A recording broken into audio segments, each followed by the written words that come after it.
Niya may lumapit sa akin, isang malapit na kaibigan ng Presidente Marcos Jr. Ang sabi ko sa kanya, ay, alam pa ni Bonget yung ginagawa niya? Alam niya ba na nanganganib ang panguluhan niya dahil sa maling mga galaw niya? Sinusunod niya ang payo ng kanyang mga abogadong mali. Siya ang nalalaglag. Alam po niyo, sabi sa akin ng malapit niyang kaibigan. Siyempre, hindi ko na sasabihin kung sino. Maniniwala ka ba, Sal, na hindi siya nagplano niyan? Iba. Iba. Alam ko na kung sino iba. Kaya, kung totoo yan, sabihin mo sa kanya, yung posisyon niya tama, walang jurisdiction. Kaya, hindi siya magkakamali kung kukunin niya uli. O gaya ng ginawa ng Italian government, kukunin niya si Digong. Ibabalik niya sa Pilipinas. Sapagkat, mulat sa pool naman ang sinasabi niya, walang jurisdiction. Ang nagkamali lang yung mga bata niya. Yan, yung si Torres, si Marbil, yung DILG, yung SOJ, puro mali. Mali. Pero, yung presidente, tama, walang jurisdiction. Magkamali lang patupad. Kaya sabi ko, aminin niya na mali yung mga bata niya at kunin niya ulit, dali niya rito. Maniwala kayo, matitigil yung pagpuprotesta ng taong bayan. Kasi kako, pag hindi niya ginawa yan, talagang mapanganib. Alam niyo, sabi ko, nakalimutan niya na ba nangyari sa kanyang ama? Nakalimutan niya na ba nangyari kay Erap Estrada? Mauulit na naman yan. Ayaw natin yan. Sabihin mo sa kanya, ayaw ng grupo ng Duterte yan. Sapagkat pag ginawa yan, balik na naman tayo, bagsak na naman ang ekonomiya natin. Eto, lugmok na nga, lulugmokin na naman. Sabi niya, gusto ko sana i-reconcile yung dalawa. Gawin mo. Gawin mo i-reconcile. At ako naman dito sa kabila. Kung talagang hindi siya kasama dyan, yung mga nagplano niyan, alam ko na kung sinong tinutukoy mo, hindi mo lang masabi sa akin, presidente siya ng bansa. Yung mga nagplano, hindi naman mga presidente yan Ngayon siya manindigan. Pakita niya na pareho siya ng tatay niyang marunong manindigan. Pag may desisyon, may political will. Ayan ang sabi ko doon sa kaibigan matalik nitong itong presidente ng bansa ngayon. Attorney Sal, ngayon po na natalakay natin ang issue na ito, may panibago na naman na pag-uusapan ng ating mga kababayan buong mundo na may nangyari pala na ganyan na ibinalik sa kanilang kustudiya ng bansa. Tapos nangyari, recently lang, Attorney Sal, 25 February. Bago lang, ngayong taon lang.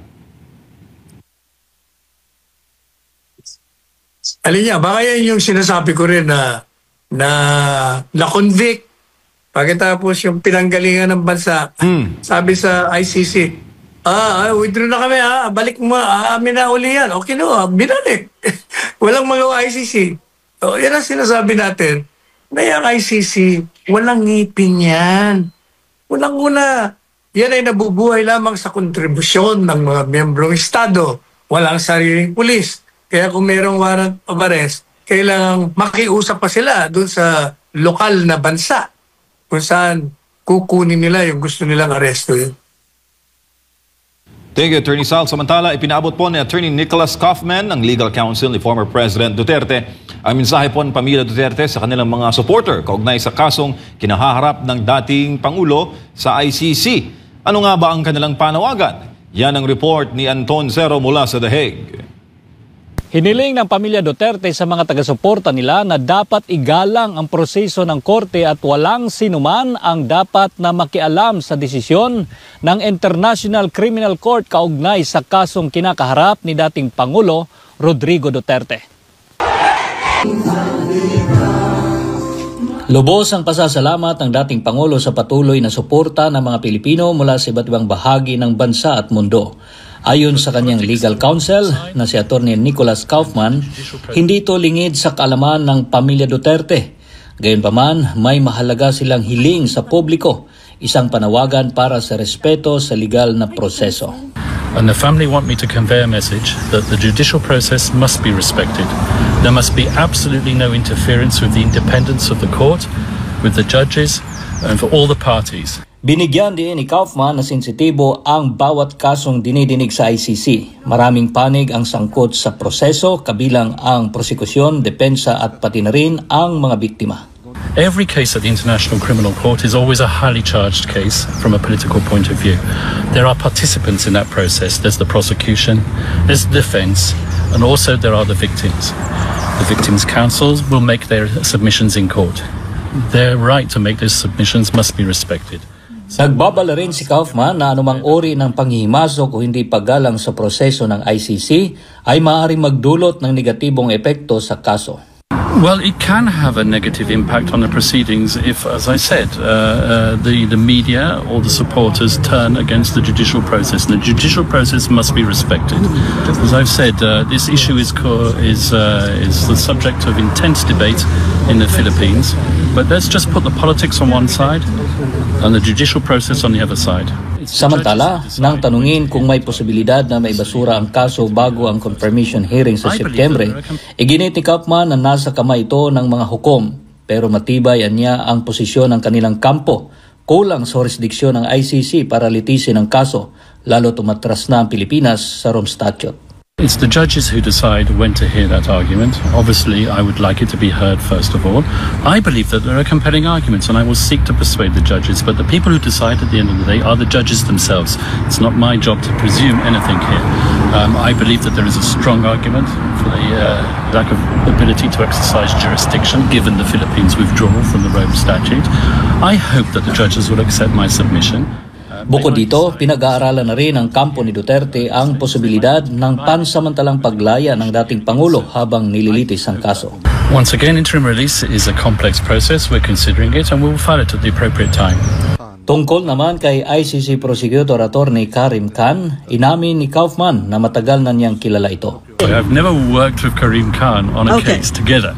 I know Karim Khan for many years. He has a similar background to the background that I have. We've been working in international criminal tribunals for many years. I was a former prosecutor, so was he.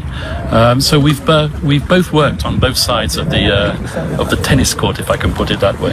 Gayunpaman, umasa siyang magiging patas si Khan sa paghawak ng kaso. I respect him.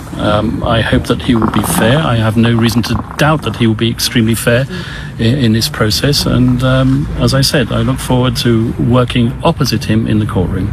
Sa huli, tiniyak ni Kaufman na nasa maayos na kalagayan si dating Pangulong Duterte sa ICC Detention Center. Mula dito sa The Hague, Netherlands, ito si Anton Cero, ang inyong Global Citizen Correspondent, SMNI News. Attorney Sal, ano pong masasabi nyo sa mga argumento ng abogado ng dating Pangulo? Yan ko gusto niya. Wala akong marinig, Jay. No sound coming from your end. Nako po. Sige, Attorney Sal, ano muna tayo? Ayusin muna natin yung technical glitch. At habang inaayos yan, meron muna tayong balita dahil hindi po nagpahuli ang mga Pinoy sa Central Houston sa Amerika sa pagdiriwang po ng 80th birthday ni former President Duterte. Kasabay niya, nanawagan din sila ng hustisya at respeto para sa dating Philippine President. Si Nolan de Gracia mula USA sa detalye. Ang mga taga-suporta ng dating Pangulong Rodrigo Duterte ay narito sa Filipino Community Center sa Central Houston upang ipagdiwang ang kanyang ika-80 kaarawan at ipakita sa kanilang patuloy na suporta sa kabila ng kanyang pagka-retain sa ICC sa The Hague, Netherlands.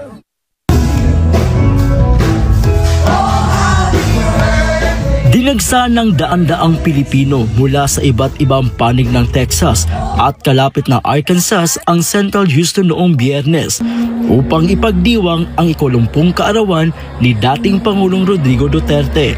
Ang pagtitipon na ito ay kabilang sa mga pandaigdigang pagkilos upang ipakita ang suporta at pagmamahal para sa dating Pangulo. Kasabay ng pagdiriwang ng kanyang ika-80 kaarawan, maraming Pilipino ang nagprotesta laban sa investigasyon ng ICC kay dating Pangulong Duterte. Sumisigaw para sa katarungan at pagrespeto sa dating Pangulo.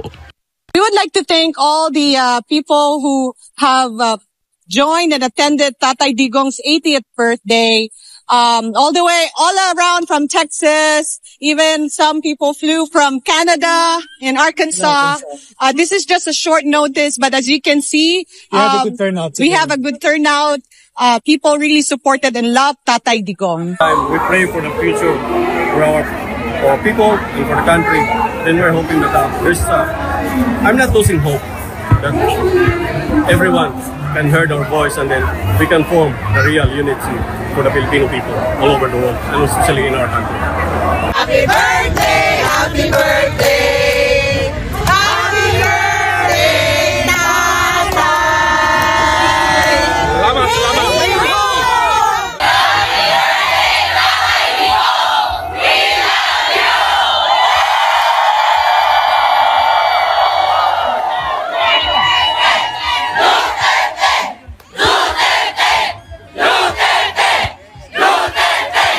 Kamakailan nagtipon ang mga Pilipino sa buong Amerika upang ipagdiwang ang kaarawan ni Pangulong Rodrigo Duterte at nangako silang hindi titigil sa pagsuporta sa dating Pangulo hanggang siya ay maibalik sa bansang Pilipinas. Nag-uulat mula dito sa Houston, Texas, ako si Noelan de Gracia, ang inyong Citizens Correspondent para sa SMNN News, USA. Attorney Sal, hindi lang sa Netherlands, hindi lang sa Asia, maging sa US, matindi pong mga pagsuporta kay former President Duterte.